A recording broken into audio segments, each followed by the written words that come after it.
I believe you'll find my cabin quite comfortable. Wine, rum. You have a favorite refreshment? No, Cavendish. This is the most outrageous. Your protests are of no avail, Mrs. Saunders. We're the only persons within many miles of this island, and I've plenty of bullets in this gun. My crew has gone after your ship to do away with your Chinese deckhand. As soon as they informed me that he'd sailed off for help, I dispatched them. You must have set sail when you failed to return. My crew will pick up the supplies we require in Falmouth and return shortly. What is this all about? This island is a priceless rendezvous for me, Saunders. I do not intend to have it publicized. But who are you? Cavendish is the name, sir. I'm a descendant of Cavendish the pirate. Do you recognize the name in that connection? Yes, I do. It's a great name, ranking in the fabulous lore of piracy with those of Drake, Hawkins, Morgan, Jean Lafitte. My ancestor commanded a flotilla under Sir Walter Raleigh. He was as fearless a buccaneer as ever to spoil the Indies or ravage the Spanish Armada. It was on a map he bequeathed to his heirs that I found a description of this island. But why is it the island of the dead? It was once a pirate rendezvous, ma'am, and the freebooters slew each other in struggles over loot, leaving the bones of the dead to rot, leaving the skulls you found. And this is your island? It is. Suffice it that I cannot afford for you to return to England with news of this island and of my ship. It's a 1:15 in the morning. My crew will arrive momentarily. Then I shall kill the two of you.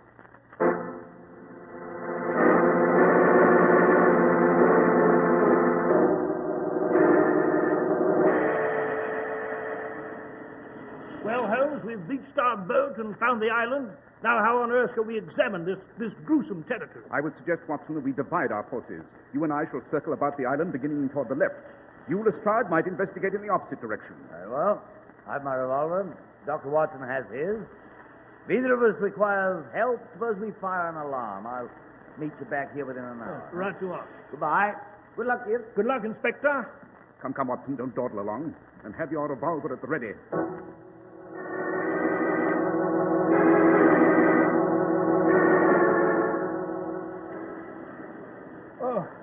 Oh, this is exhausting, Holmes. Marching along this way, Look, Holmes. There's a ship.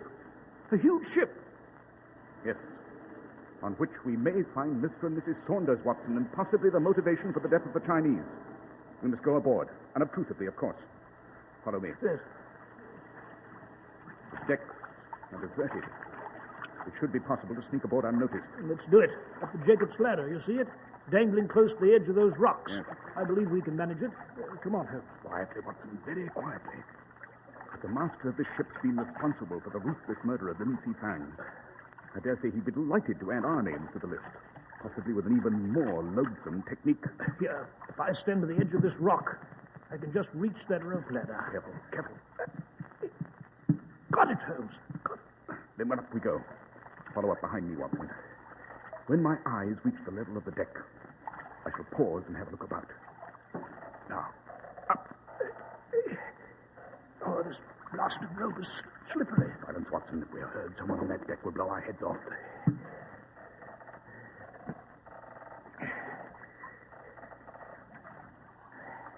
I can see the deck. Anyone in sight? No.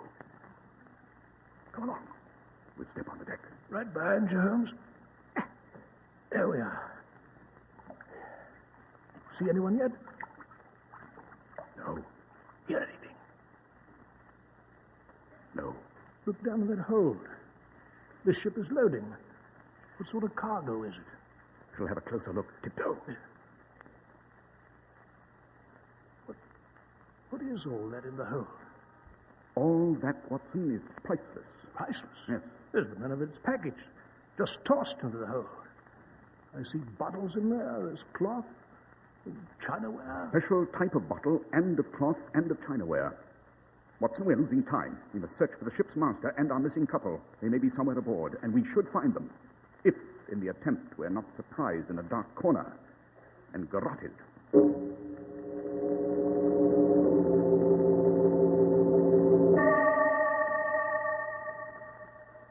It's 1 o'clock, Mr. Saunders. I must prepare for the arrival of my crew. You and your wife now become a burden to me. Stand up, both of you. I said stand up, both of you! We would overdo it, Falmouth, even before we reach this island, Cavendish. A search party must be out. They'll find you. I doubt it. Within the hour, we shall have steam up and put to sea. If they do find me, I shall simply say that I've never seen or heard of you. With your bodies at the lowest depths, it should be difficult to prove the contrary. Mrs. Saunders. Yes?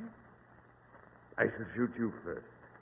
I'm a rather gentle soul, and I believe it best if you're spared the sight of your husband's death. You rotten! Don't you move, Mr. Saunders. This revolver is just a few inches from your wife's head. Now, one quick bullet, Mrs. Saunders. Like this. Ow! My shoulder! Are you all right, Peg? Yes, but who fired?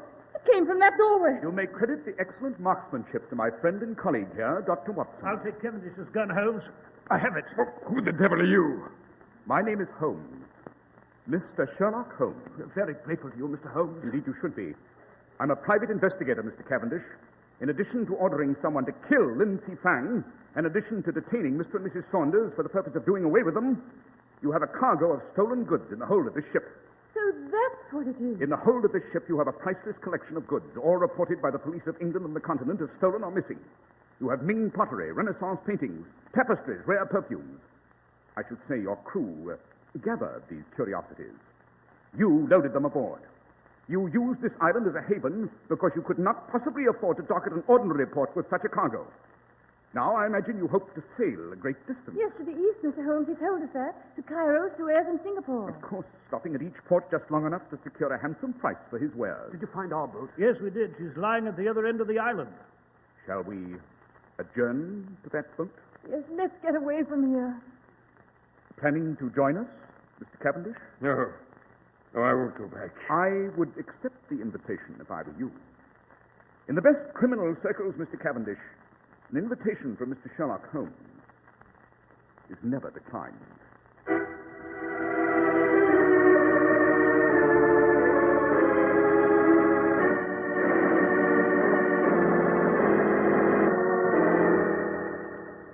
Is Mr. Cavendish safely tied up in the cabin, Watson? Yes, he is, Holmes. Saunders and his bride will be out in a moment to help us set sail for Falmouth. Oh, Why, it's Inspector Lestrade, come back from his search. You know, I'd completely forgotten about him. I searched my side of the island thoroughly, Holmes. Couldn't find hide nor hair of young Saunders nor of his bride. Taken us here on a fool's errand. You've wasted unspeakably valuable time, and you've obstructed the proper procedure of the law with your fantastic notions. I have, Lestrade. You have, sir. If you will step into this cabin... But what the...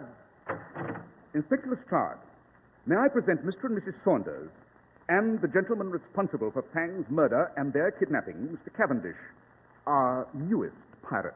What? I am no ordinary footpad, Inspector.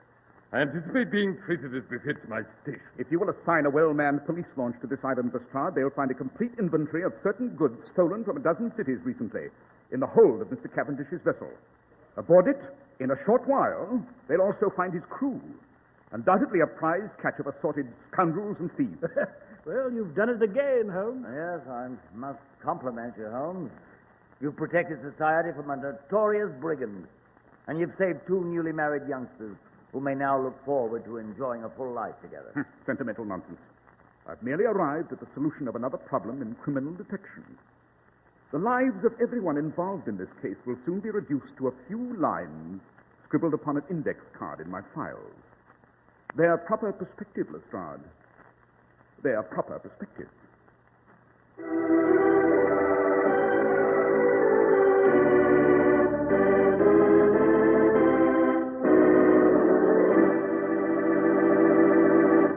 Well, Dr. Watson, our journey to the Island of the Dead was breathtaking. But I'm quite sure you've just as exciting an adventure planned for next week. Next week, Mr. Harris, I shall relate to you the adventure of London Tower.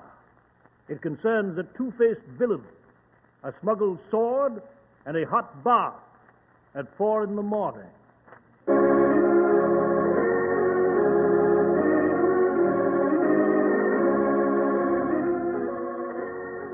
The makers of Clippercraft clothes and more than 1,200 stores from coast to coast have brought you another in the new series of broadcasts featuring the world's most famous detective, Sherlock Holmes.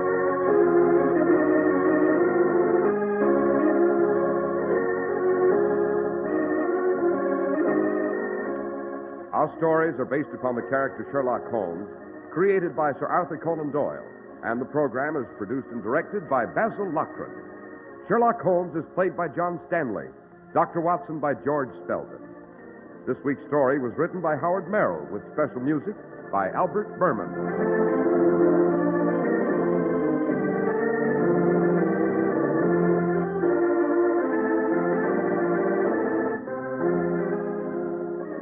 If you don't know your Clippercraft dealer, write Clippercraft, 200 Fifth Avenue, New York City.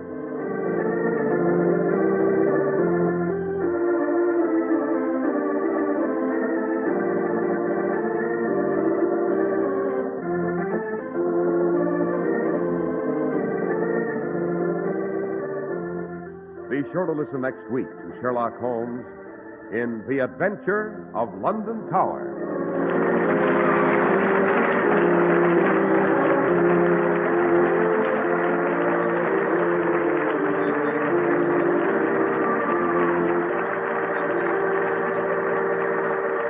This is Cy Harris speaking for Clippercraft Clothes. This is the Mutual Broadcasting System. Welcome back. I hope you enjoyed our latest adventure with Sherlock Holmes and Dr. Watson. And don't forget, with it being a Wednesday, it is Dangerous Assignment coming tomorrow at 5 p.m. UK time. Thanks for listening. I'll be with you 7 days a week, each and every week, and I'll see you tomorrow on Brett's Old Time Radio Show. Love you. Bye.